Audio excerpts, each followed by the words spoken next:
Natapos na ang palabas na Batang Kwapo at ngayon ay sisimulan na natin ang pagtalakay sa House of Lies. Para sa mga nais manood, huwag kalimutang mag-subscribe sa aming Cinema Insight English channel at patuloy na suportahan kami. Maraming salamat. Thea ay nagkunwaring umiiyak at nagdadalamhati. Ngunit sa loob-loob niya ay tuwa ang nangingibabaw sapagkat nagtagumpay ang kanilang plano. Nagpanggap siyang pupunta sa palengke. Eksaktong oras na wala si Edward sa bahay. Alam ni Thea na si Ashley ay nagkukunwari lamang. Hindi talaga masakit ang kanyang binti. Lahat ay palabas. Kaya't umalis siya nang walang pag-aalala sapagkat ang kanilang estratehiya ay linlangin si Edward. Binalaan na ni Edward si Thea na huwag iwanang mag-isa si Ashley, ngunit sinadya niyang huwag sundin. Sinabi ni Ashley, "Ano man ang dumating, ako ang bahala." Kaya lumabas si Thea at si Ashley ay umalis din. Lahat ay isang palabas na sinadya. Pagbalik ni Edward, paulit-ulit niyang tinawag si Thea. Sa huli, nakita niya itong galing sa palengke, abala sa kusina. Tinanong niya, "Nasaan si Ashley?"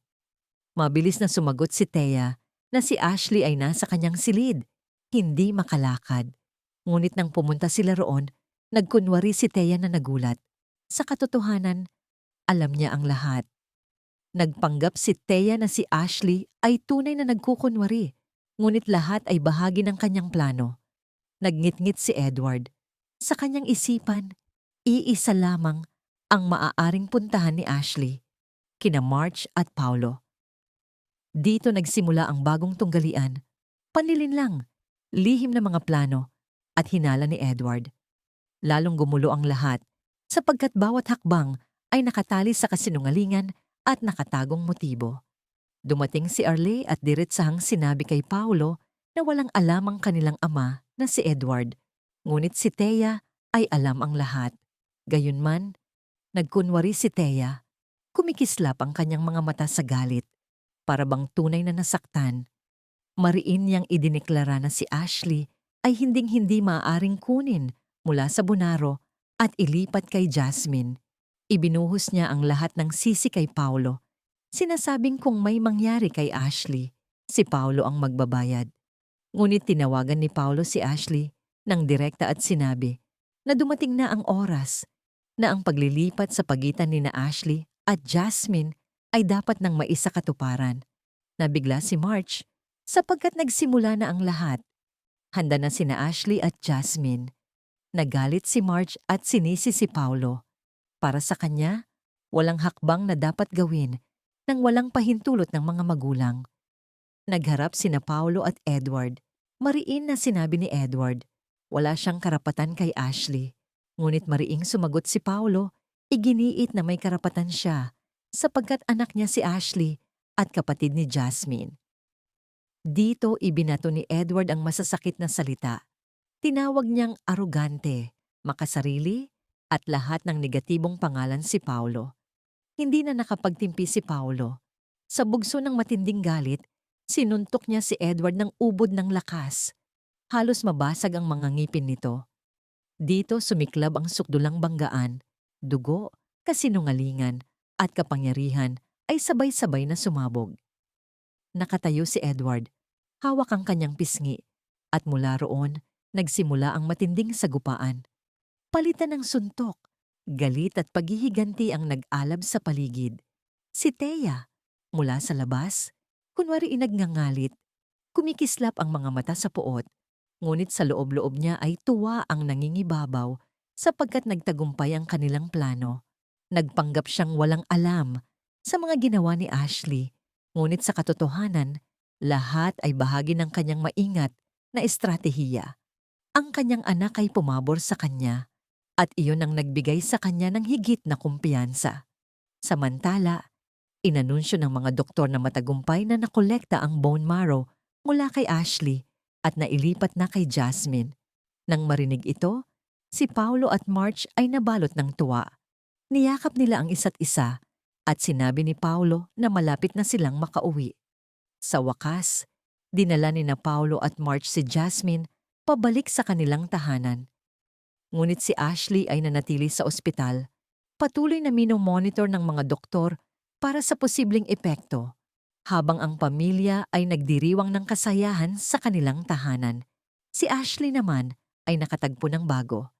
Nakipag-usap siya sa binatang naging sentro ng tunggalian, kaugnay kay Jasmine. Dito, nagsimulang umusbong ang isa pang nakatagong layer ng kwento, kung saan nagtagpo ang personal na damdamin, tunggalian, at sakripisyo. Si Edward, hawak pa rin ang kanyang pisngi, ay muling nakipagsagupaan kay Paulo, palitan ng suntok, galit at paghihiganti ang muling sumiklab, tila nagyayelo ang oras sa sandaling iyon. Si Thea, kunwari nagngangalit, ngunit sa loob-loob niya'y tuwa ang nangingibabaw. Nagpanggap siyang walang alam sa mga desisyon ni Ashley. Ngunit sa katotohanan, lahat ay bahagi ng kanyang plano. Ang kanyang anak ay pumabor sa kanya at lalo nitong pinatibay ang kanyang kumpiyansa. Dito, ang bawat galaw ay hindi na basta emosyon. Ito'y naging laro ng kapangyarihan, kasinungalingan at nakatagong intensyon. Ang digmaan ng pamilya ay lumalalim at ang bawat suntok ay may kasamang sugat ng nakaraan. Biglang bumagsak si Ashley. Nanginig ang kanyang katawan na para bang binuhusan ng yelo at siya'y nawalan ng malay. Si Thea ay napahagulhol at agad na tumawag kay Paulo. Nang marinig ang balita, si Paulo man ay napaiyak. Sinisi niya ang sarili, sapagkat anak din niya si Ashley, hindi lamang si Jasmine. Ramdam niya na tila nauwi sa wala ang lahat. Si Jasmine ay gumagaling, ngunit si Ashley ay nasa nakakatakot na kalagayan.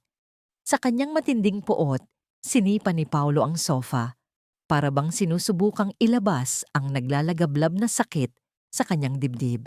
Si March ay nilamon ng matinding pagsisisi. Mabilis siyang nagtungo sa ospital, ngunit doon hinarap siya ni Thea na may kasamang pagbabanta.